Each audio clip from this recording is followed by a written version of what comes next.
यादव नावाच्या मुलीवरती बलात्कार ठार मारण्यात आला।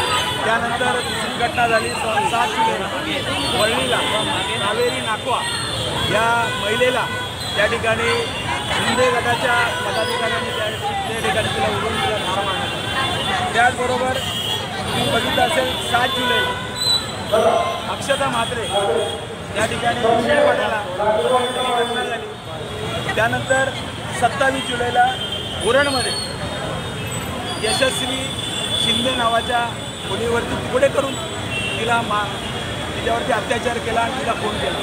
त्यानंतर 14 ऑगस्ट ही कालची घटना जी झाली, 12 तारखेला पहिली घटना झाली, आदर्श विद्यालय म्हणून बदलापूरचं आहे।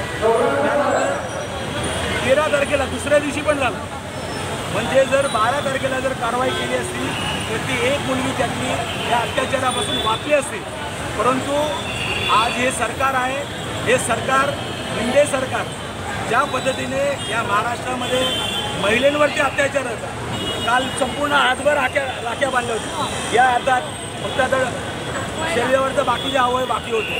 परंतु आज तुम्ही बघितलं असेल आमच्या लाडक्या बहिणी, आज लहान मुली या ठिकाणी सुरक्षित नाही।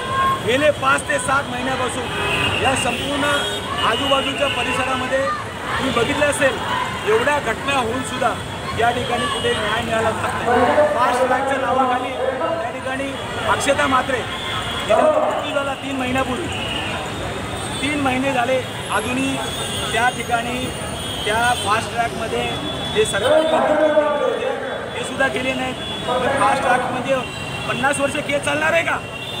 आज हे सरकार काय करते? या सरकारने राजीनामा दिला आणि ज्या पद्धतीने तुम्ही नोटबंदीचा कायदा एका रात्रीमध्ये आणला आणि यासाठी तुम्हाला कायदा आणू शकत नाही। त्या 8 दिवसामध्ये 10 दिवसामध्ये त्या ठिकाणी या नराधमाला फाशी झाली पाहिजे।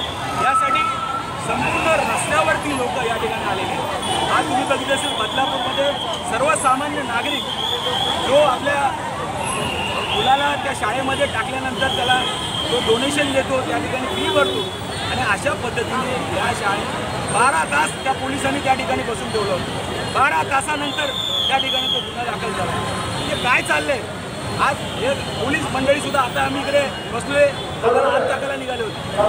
म्हणजे आज एखादा आवाज उठवायचा असेल तरी आज मी त्या दिवशी मुख्यमंत्री महोदय ठाण्यात आले होते, आम्ही इंटिमेशन देऊन सुद्धा त्या ठिकाणी पोलिसांनी काही केलं नाही। त्या ठिकाणी आज तुम्ही बघितलं असेल मातोश्रीच्या बाहेर सुद्धा त्या ठिकाणी ठाण्यातून अजूनमधून त्या ठिकाणी मुस्लिम बांधवांना घेऊन त्या ठिकाणी मातोश्रीवरती आंदोलन करायला अशा पद्धतीने ही पोलीस यंत्रणा एखाद्या ह्याच्याप्रमाणे काम करते।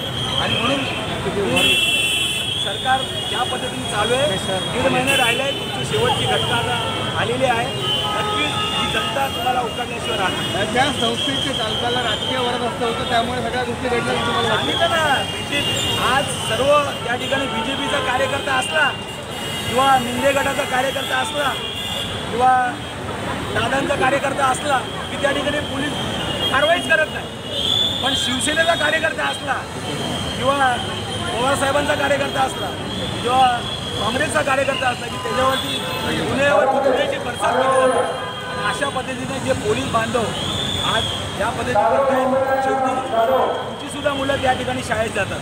हे आंदोलन कुठल्या पक्षाच्या विरोधात नाही, या संबंध जी काय चालू आहे गेल्या 5 ते 6 महिन्यापासून संपूर्ण या ठाणे जिल्ह्यामध्ये वारंवार घटना घडतात। आम्ही आपले मोर्चे काढतो, पोलीस आश्वासन देतात, परंतु पुढे काही होत नाही। फास्ट ट्रॅकची भूमिका काय? आज त्या गोष्टीला जवळजवळ अक्षता म्हात्रेला जवळजवळ 3-4 महिने होऊन गेले, आजही तिला न्याय मिळत नाही। आज जेवढी मी नावं सांगितली, ती उरणची घटना असेल, त्या ठिकाणी वसईची घटना असेल, आज तुम्ही बघितलं असेल कुठेही लक्षण आहे फक्त कार्यकर्ते फोडणे, त्यांना मोठ्या केसेस टाकणे, त्यांच्या घरावरती बुलडोजर फिरवणे आणि त्यांना आपल्या पक्षामध्ये आणणे, एवढाच कार्यक्रमामध्ये सरकार मशगूल आहे।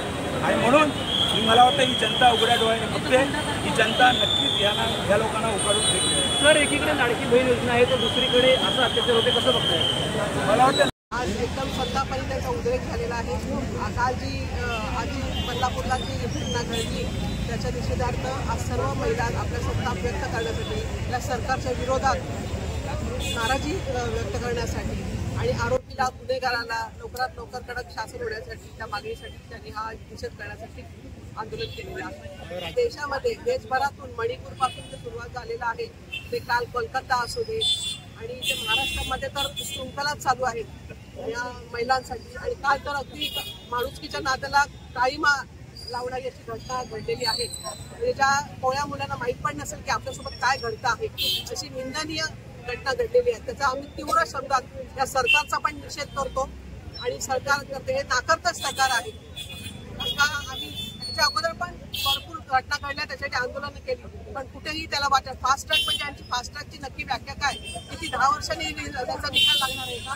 या आरोपीला त्यांचा अभय आहे, कुठेतरी त्यांना त्यांच्याकडे वरदहस्त आहे म्हणून हे मोकाट फिरत आहेत। कुठेतरी त्याला कठीण शासन व्हायला पाहिजे, एखाद्याला फाशी शिक्षा झाल्यानंतरच आता या गुन्हेगारांना धडा बसेल। ती प्रगती झाली, पण ती प्रगती होण्यासाठी ती मुलगी आज शाळेमध्ये जाते, तिचं जीवन धोक्यात आहे, ती शिकणार कशी? हे असे जर आरोपी मोकाट सुटत राहिले तर ह्याला कुठेतरी चाप बसायला पाहिजे। त्या आरोपीला आमच्या सर्व महिला आघाडीच्या हातात